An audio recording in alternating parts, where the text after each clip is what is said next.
বিসমিল্লাহির রহমানির রহিম। হে সমস্ত জগতবাসী, আজ আমি শামীম আলী চিশতি আপনাদের সামনে এমনই একটি আলোচনা নিয়ে এসেছি যে আলোচনা কেউ নিজের মধ্যে সেট করতে পারবেন না, আবার ফেলেও দিতে পারবেন না।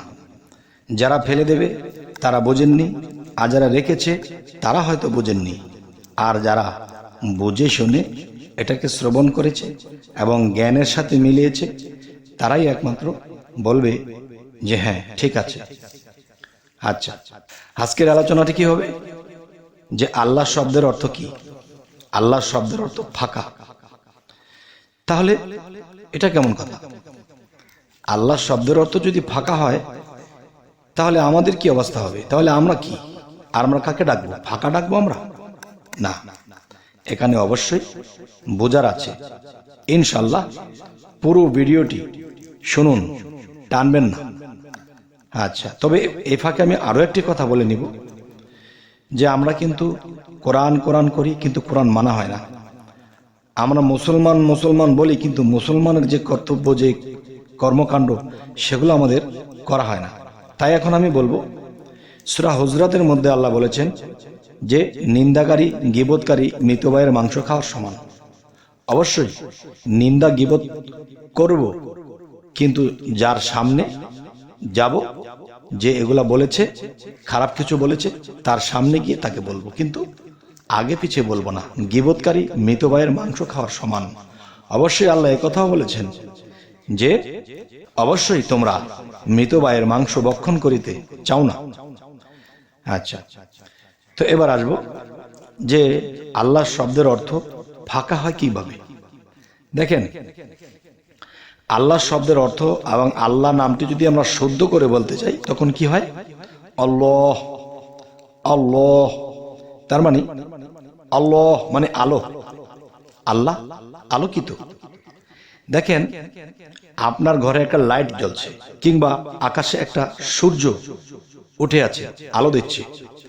এখন যে আলোটি দেখতে পাচ্ছি, এই আলো কি কখনো বক্সে ভরে রাখা যাবে? এই আলোটি কি কেউ বেঁধে রাখতে পারবে?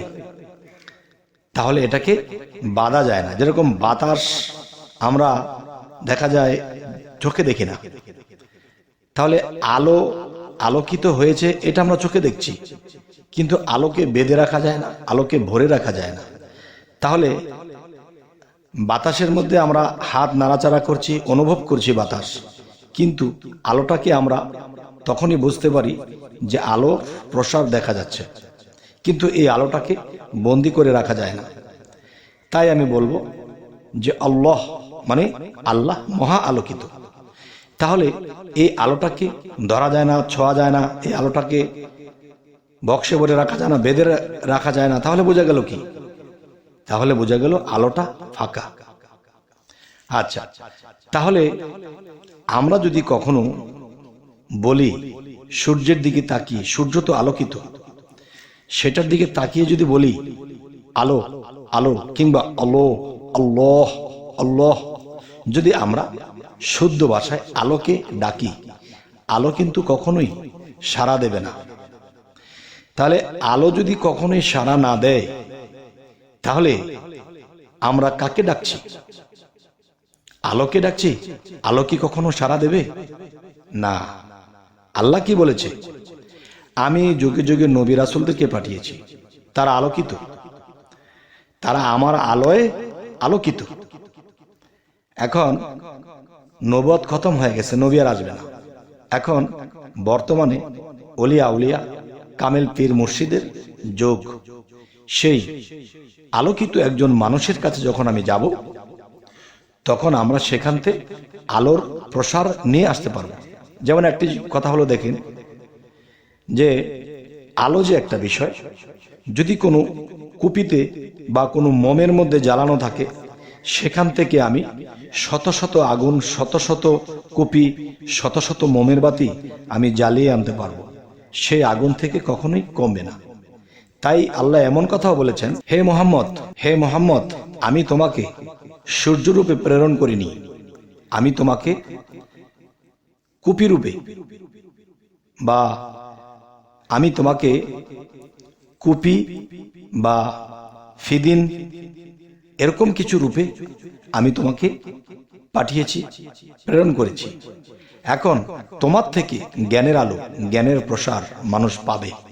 তোমার থেকে আগুন জ্বালিয়ে জ্বালিয়ে নিয়ে যেতে পারবে, কিন্তু তোমার নিজের আগুন কখনোই কমবে না। তাই আমি বলবো, হে সমস্ত জগতবাসী, যে আমরা আল্লাহকে ডাকবো, সারা জীবন আলো আলো বলে আমরা জীবন কাটাবো। আলো কখনো আমাকে সাড়া দেবে না, তবে সাড়া দেবে কে? আলোকিত যিনি, আলোকিত যিনি, তিনির মধ্যে আল্লাহ যিনি, তিনি বিরাজমান। তখন সেই আলোকিত মানুষ নবী হতে পারে, রাসূল হতে পারে, পয়গম্বর হতে পারে, একজন কামেল মুর্শিদ হতে পারে, আল্লাহর ওলি হতে পারে। তাহলে সেখান থেকে আমরা সেই আলোটাকে জ্বালিয়ে আনবো, এবং যার মধ্যে আলোকিত যে মানুষটি, তার মধ্যে আল্লাহ বিলীন হয়ে আছে, আল্লাহ মিশে আছে। আমরা যদি সেই লোককে মানি, তাহলে সেই আল্লাহকে মানা হবে। আমরা যদি সেই ব্যক্তিকে মুর্শিদ রূপে মানি, তখন কি হবে? যে তিনি আমাকে জ্ঞানের প্রসার দেবে, তিনি আমাকে যে জ্ঞান দেবে। আচ্ছা, তাহলে জ্ঞান কিন্তু একটা আলো, একটা হলো সূর্যের আলো, একটা হচ্ছে জ্ঞানের আলো। তাহলে জ্ঞানের আলো যদি আমরা আনতে চাই, তাহলে নবুয়াতির যুগেরা নবী যারা ছিল, তারা কিন্তু সাহাবাদের মধ্যে জ্ঞান বিতরণ করেছে। ঠিক বেলায়েতের যুগে একজন কামেল ওলি আউলিয়া, কামেল মুর্শিদ, তিনিও কিন্তু জ্ঞান বিতরণ করছে, জ্ঞানের আলো, যিনি আল্লাহর জ্ঞানের আলোতে আলোকিত হয়েছে। আচ্ছা, তখন আমরা যখন সেই কামেলের কাছে যাব, তখন তিনির কাছে আমরা সেই জ্ঞানের আলোটাকে পাব, এবং তার মাধ্যমে আল্লাহ অনেক কিছু করে। যেমন আল্লাহ কি বলেছে, যে একটা উসিলার মাধ্যমেই আমি একটা কিছু করি। আল্লাহ যদি চাইতো সারা বিশ্ব ব্রহ্মাণ্ডের মধ্যে কোনো নবী রাসূলের প্রয়োজন নেই, আমি একাই 100, তাও পারবে। পারে যদি, তাহলে আল্লাহ নবী রাসূলদেরকে, ওলিয়া উলিয়াদেরকে কেন ফিটিং করলেন, কেন দিলেন, কেন প্রেরণ করলেন? যে আলো তোমরা কখনো ধরে রাখতে পারবে না, ভরে রাখতে পারবে না, বেঁধে রাখতে পারবে না। তাই তোমাদের কাছে আমি আলোকিত মানুষ পাঠিয়েছি, যার কাছ থেকে তোমরা সেই জ্ঞানের আলো নিতে পারবে। এবং তোমরা যদি একজন নবী রাসূলকে সেবা করো, মানো, তাহলে আমি আল্লাহকে মানা হয়। যদি কোনো ওলিয়া আউলিয়া, কামেল মুর্শিদকে তোমরা মানো, তাহলে সেটা আমি আল্লাহকেই মানা হয়। কেননা আমি তার মধ্যেও বিরাজ আছি। যেরকম নবীদের মধ্যে ছিলাম, এরকম নবীদেরকে আমি বন্ধু বলে ডেকেছি, তেমনি ওলিয়া আউলিয়াদেরকেও আমি বন্ধু বলে ডেকেছি। তাহলে সেই বন্ধুদের মধ্যে আমি আছি। তাহলে আমাকে পাইতে হলে, আমাকে ডাকতে হলে, আমাকে চিনতে হলে, তাহলে তোমরা একজন ওলিয়া আউলিয়ার কাছে যেতে হবে। তখন আমরা আল্লাহর সন্ধান পেয়ে যাব।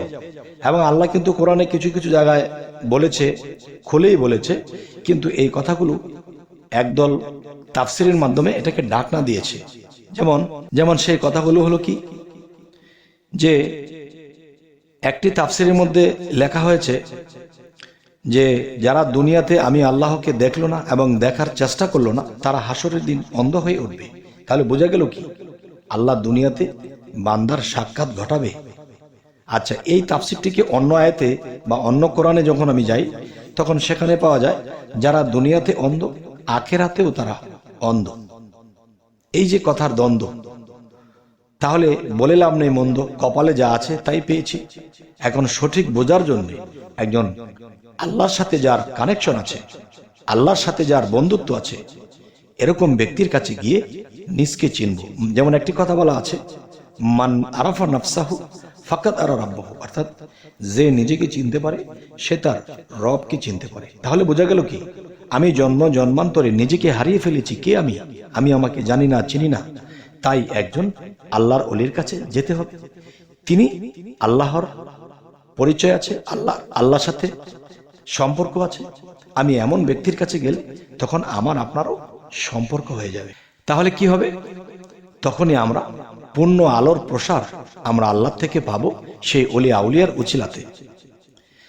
তবে হে সমস্ত জগতবাসী, আমি কিন্তু একটি কথা লিখেছি থামলেনের মধ্যে, আল্লাহ শব্দের অর্থ কি?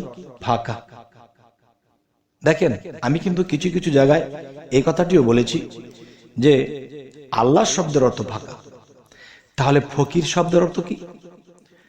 ফকিরিল্লাহ মিন ইন্নি ফকিরিল্লাহ, যে ফকির শব্দের অর্থ ফাঁকা।